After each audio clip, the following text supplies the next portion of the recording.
আসসালামু আলাইকুম গাইস, আজকে আপনাদের মাঝে এমন একটা ভিডিও তুলে ধরবো যারা কনেকশন এবং রাজমিস্ত্রির কাজ করেন তাদের জন্য এই ভিডিওটা অনেক কাজে লাগবে। সবাই দেখতে থাকুন।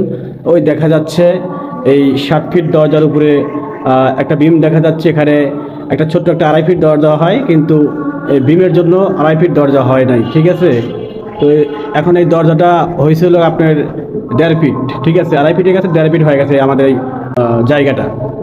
বিমটা না থাকলে পুরো 2.5 ফিট থাকতো, কিন্তু ওখানে সাথে সাথে বিম আছে। এই পাশে ফলসাদের একটা মিনি দরজা রাখছে, বাট এই দরজাটা দোকান থেকে আপনার একটা দরজা নিয়ে এসে উপরে যে মাপটা ওটা 2.5 ফিট হয়েছে, ঠিক আছে। বাট 2.5 ফিট দরজাটা এখন আমরা নেক্সট ভিডিওতে দেখাবো আপনাদের মাঝে, মানে 2.5 ফিট দরজাটা কীভাবে মোটিফাই করে কেটে 1.5 ফিট করা যায়। ভিডিওটা সবাই দেখবেন, আশা করি সবার ভালো লাগবে। 2.5 ফিট দরজাটা আপনাদের মাঝে এখন দেখাচ্ছি। দেখেন, এইটা পুরো 2.5 ফিট দরজা কিনে নিয়ে আসার পর এখানে জায়গা ফিট হয়েছে। এখানে দেখেন 2.5 ফিট দরজা এটা লেগে গেছে, কিন্তু এইটাই আমরা একটা মোটিফাই করছি, এটাও আপনাদের মাঝে দেখাবো। এটা আমি নিজেই কেটে কুটে অনেক সুন্দরভাবে মোটিফাই করে এখানে বসাই দিয়েছি। দেখেন কত সুন্দর। এটা হচ্ছে 1.5 ফিট বাই 2.5 ফিট।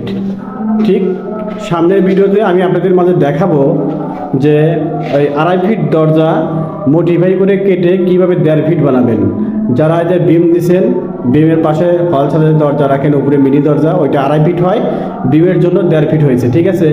এখন 2.5 ফিট দরজা কীভাবে 1.5 ফিট করে বানাবেন নেক্সট ভিডিওতে আপনি অবশ্যই দেখবেন। এই ভিডিওটা যারা রাজমিস্ত্রি কানেকশন কাজ করেন তাদের জন্য অনেক কাজে লাগবে। আমি আপনাদের দেখাবো নেক্সট ভিডিওতে কীভাবে 2.5 ফিট দরজা কেটে কুটে সুন্দরভাবে আবার এই সিস্টেমভাবে 1.5 ফিট বানাবেন।